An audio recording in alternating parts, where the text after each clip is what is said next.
अस्सलाम वालेकुम स्टूडेंट्स। आज का जो हमारा टॉपिक है वो है कि व्हाट इज़ प्रेजेंटेशन। स्टैट की डेफिनेशन में आपने वर्ड प्रेजेंटेशन जो है वो पढ़ा होगा। तो आज हम इसे थोड़ा डिटेल से पढ़ेंगे कि प्रेजेंटेशन क्या है और इसकी टाइप्स क्या हैं, कि हम कितने मेथड से जो है वो डाटा को अच्छी तरह प्रेजेंट कर सकते हैं।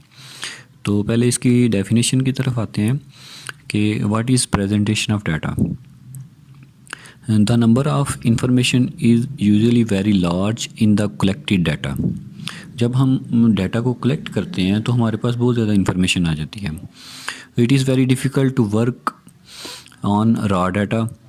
तो ये हमारे लिए बहुत डिफ़िकल्ट होगा कि हम इस डाटा पे जो है वो काम करें, कोई भी एनालिसिस लगाएं, क्योंकि वो रॉ फॉर्म में होता है, सारी वैल्यूज़ आगे पीछे होती हैं, कोई तरतीब नहीं होती उसकी। Before we apply any statistical tool on the data, the observations are put into some condensed form। कि उस पर कोई भी स्टैटिस्टिकल टूल लगाने से पहले हम उसे कंडेंस्ड फॉर्म में जो है वो डेवलप करते हैं, डाटा को लेके जाते हैं, उसे कंडेंस फॉर्म में करेंगे, कन्वर्ट करेंगे, so that the statistical work become simple, जिससे हमारा जो स्टैटिस्टिकल काम है वो बहुत सिंपल हो जाएगा, इजी हो जाएगा। This is called presentation of data. इसे हम कहते हैं कि ये क्या है कि हमारी प्रेजेंटेशन ऑफ डाटा है। अब ये प्रेजेंटेशन जो है वो डिफरेंट मेथड से की जाती है, डिफरेंट टाइप्स हैं इसकी। इसमें 3 टाइप्स हैं कि क्लासिफिकेशन है, टेबुलेशन है और ग्राफिकल रिप्रेजेंटेशन है। कि सबसे पहले इसमें है कि क्लासिफिकेशन, दूसरी टेबुलेशन, नाम से जैसे आपको ज़ाहिर है कि टेबुलेशन टेबल की फॉर्म में, ग्राफिकल रिप्रेजेंटेशन मतलब आप इसे ग्राफिकली रिप्रेजेंट कर सकते हैं।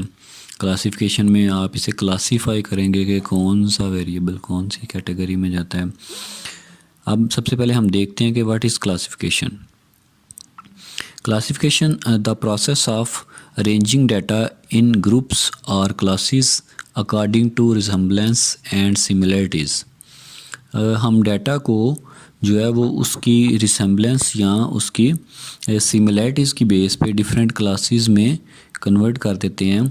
इसे हम कहते हैं कि हमने क्या किया है, क्लासिफिकेशन किया है। फॉर एग्जांपल एफएससी वाले बच्चे की अलहदा क्लास होगी, आईसीएस वाले बच्चों की अलहदा क्लास हो जाएगी, आईकॉम के बच्चों की अलहदा क्लास, बॉटनी के बच्चों की अलहदा क्लास, ज़ूलॉजी के बच्चों की अलहदा क्लास। इस तरह हम इसे जो सिमिलैरिटीज़ की बेस पे जो है वो डिफरेंट क्लासेस में कन्वर्ट करेंगे। जैसे अब आईसीएस में सारे जो हैं वो आईसीएस के बच्चे होंगे, वो सिमिलर हैं आपस में, उन्होंने एक ही सब्जेक्ट जो है वो चूज़ किया हुआ है। अब इसमें सेकंड फॉर्म है टेबुलेशन। टेबुलेशन क्या है? Tabulation is an orderly arrangement of data in columns and rows. कि डाटा को हम ऑर्डर वाइज जो है वो क्या करते हैं, टेबल की फॉर्म में जो है वो अरेंज कर देते हैं।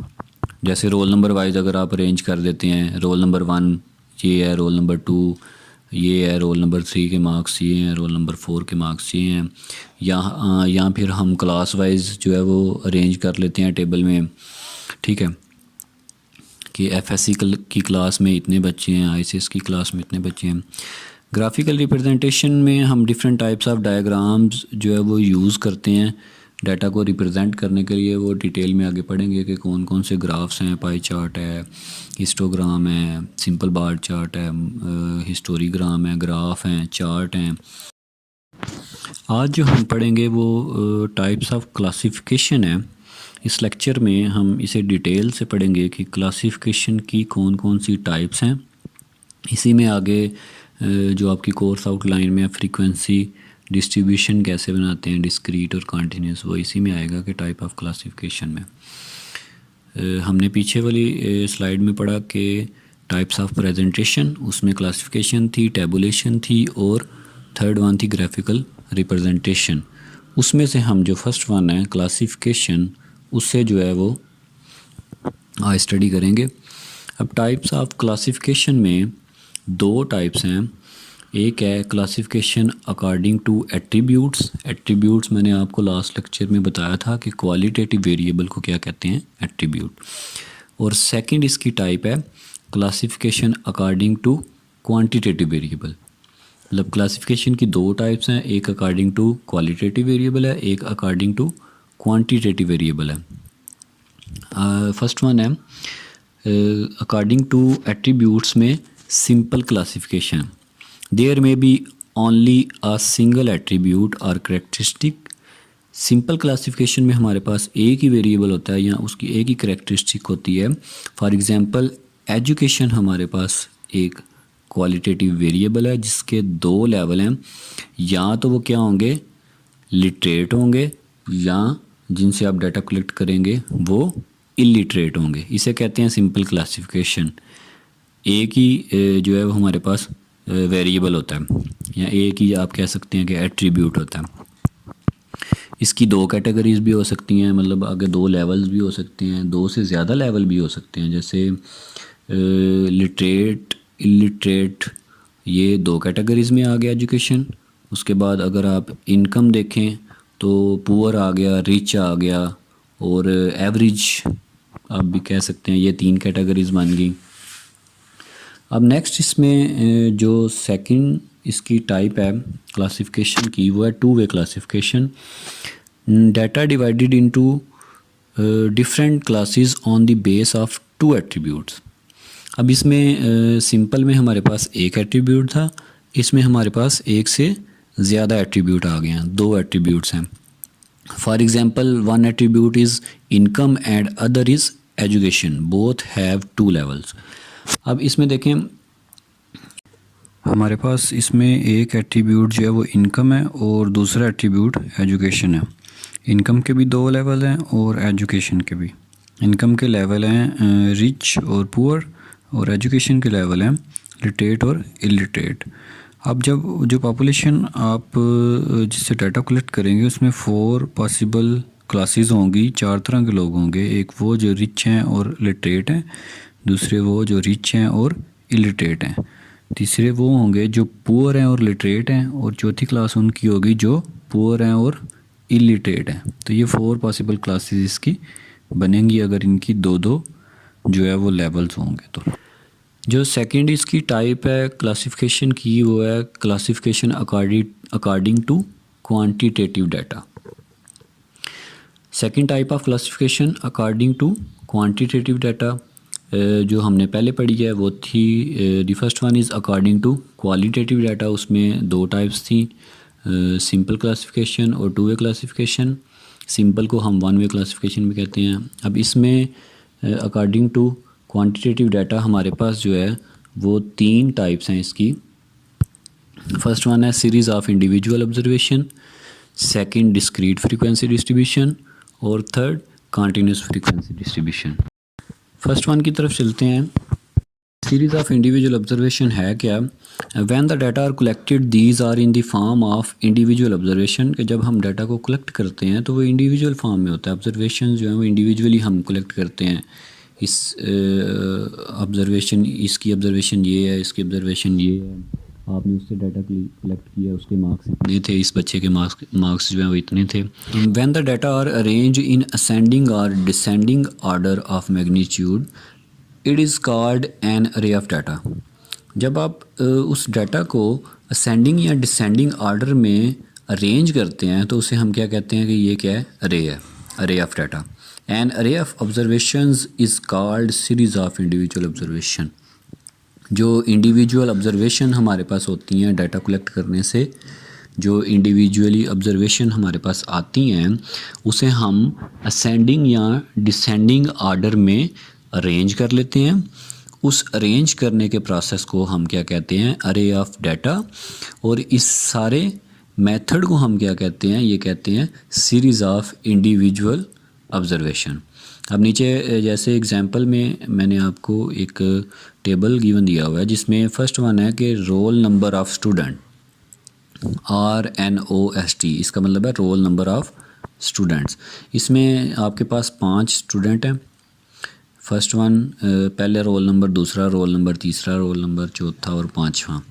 और नीचे उनके मार्क्स हैं, मार्क्स इन इंग्लिश कर लें कि रोल नंबर 1 के मार्क्स 30 हैं, रोल नंबर 2 के मार्क्स 40 हैं, रोल नंबर 3 के मार्क्स 50 हैं, रोल नंबर 4 के 30 और रोल नंबर 5 के 40। ये इन सीरीज़ ऑफ ऑब्जर्वेशंस को हमने roll number wise ascending order में अरेंज कर लिया है। इसे हम कहते हैं series of individual observation.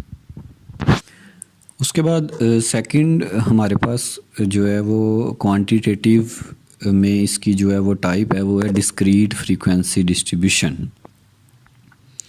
Discrete word से आपको कुछ याद आया होगा कि फ़र्स्ट लेक्चर में मैंने आपको बताया था कि डिस्क्रीट वेरिएबल क्या होता है और कॉन्टीन्यूस वेरिएबल क्या होता है।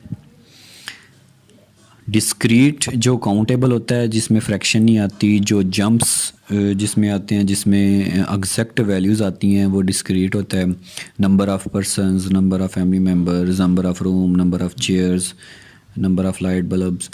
अब इसमें देखें कि when the variable is discrete the observations obtained are called discrete data. जाहिर सी बात है, जब डिस्क्रीट ऑब्जर्वेशंस को हम कलेक्ट करेंगे तो उसे हम कहेंगे कि ये कौन सा डाटा है, ये discrete data. Then we make discrete frequency distribution. तो हम उसका क्या, उस डाटा की क्या बनाएंगे, डिस्क्रीट फ्रीक्वेंसी डिस्ट्रीब्यूशन। और वो कैसे बनाएंगे, नीचे एक एग्जांपल गिवन है, क्वेश्चन है ये। Suppose we have a raw data as below which are number of students in 10 class of different sections of a school. एक स्कूल में 10 क्लास के डिफरेंट सेक्शंस हैं, उन सेक्शंस का ये डाटा है कि एक सेक्शन में 30 स्टूडेंट हैं, एक में 32 हैं, एक में 30 हैं, 40 हैं, 42, 40, 32, 40, 32 और 40। ये सेक्शन डिफरेंट सेक्शंस में नंबर ऑफ़ स्टूडेंट्स हैं। अब देखें नंबर ऑफ़ स्टूडेंट्स जो हैं वो डिस्क्रीट हैं, डिस्क्रीट है। तो इसके लिए, इसलिए इसका क्या बनेगा, हम इसका discrete frequency distribution of number of students बनेगी। वो कैसे बनाते हैं, उसमें देखें कि फ़र्स्ट कॉलम हमारे पास क्या होगा, जो वेरिएबल है वो नंबर ऑफ़ स्टूडेंट्स, उसे हम किससे डिनोट करेंगे, एक्स से। पहला कॉलम हमारे पास एक्स का होगा। अब इस एक्स में हमने लिखना क्या है, अब इस एक्स में हमने असेंडिंग वाइज जो भी वैल्यूज़ आई हैं उन्हें एक एक दफ़ा लिखना है। जैसे सबसे छोटी वैल्यू इसमें देखें 30 है, वैसे तो 30 दो दफ़ा आया, लेकिन हम इसे एक दफ़ा लिखेंगे एक्स में। अब उसके बाद हमारे पास उससे बड़ी वैल्यू कौन सी है, उससे बड़ी वैल्यू हमारे पास क्या है, 32। 32 भी हमारे पास 3 दफ़ा आया, लेकिन हम इसे एक दफ़ा ही लिखेंगे एक्स के कॉलम में। उसके बाद 40 आया, 40 लिखेंगे, उसके बाद 42 आया। अब ये सारी वैल्यूज़ हमारे पास क्या आ गई, एक्स में, नंबर ऑफ़ स्टूडेंट्स में। ये हमारे पास आ गया वेरिएबल। अब नेक्स्ट हमारे पास जो आएगा वो है फ्रीक्वेंसी का कॉलम, कि जो 30 स्टूडेंट हैं उनके सेक्शंस कितने हैं, जो 32 स्टूडेंट्स हैं उनके सेक्शन कितने हैं। अब देखें कि अब अगर आप ऊपर काउंट करें तो 30 जो है वो कितनी दफ़ा आया है, वो 2 दफ़ा आया है। इसके सामने हम क्या लिख लेंगे, 2। नेक्स्ट 32 काउंट करेंगे कितनी दफ़ा आया है, 32 हमारे पास 3 दफ़ा आया है। तो हम इससे काउंट करके फ्रीक्वेंसी में लिख लेंगे कि 32 स्टूडेंट्स के 3 सेक्शन हैं, 3 सेक्शन है जिनकी स्ट्रेंथ क्या है, 32। नेक्स्ट हम देखेंगे 40 है, तो 40 कितनी दफ़ा आया है, 40 जो है वो 4 टाइम आया। तो इसका मतलब है कि फ्रीक्वेंसी में हम क्या लिखेंगे, 4। मतलब कि 4 ऐसे सेक्शंस हैं जिनमें स्टूडेंट की तादाद 40 है। नेक्स्ट हमारे पास जो वैल्यू है वो है 42। हम 42 काउंट करेंगे, इसमें 42 जो है वो एक दफ़ा आया, तो फ्रीक्वेंसी के कॉलम में आप क्या लिखेंगे, 1। अब 1 का मतलब है कि सिर्फ एक ही सेक्शन है जिसकी स्ट्रेंथ जो है वो 42 है, इसमें 42 स्टूडेंट्स हैं। अब इसमें देखें, अगर आप फ्रीक्वेंसी का सम करें, 2 + 3 5, 5 + 4 9, 9 + 1 10, इसका टोटल हमारे पास क्या आएगा, 10।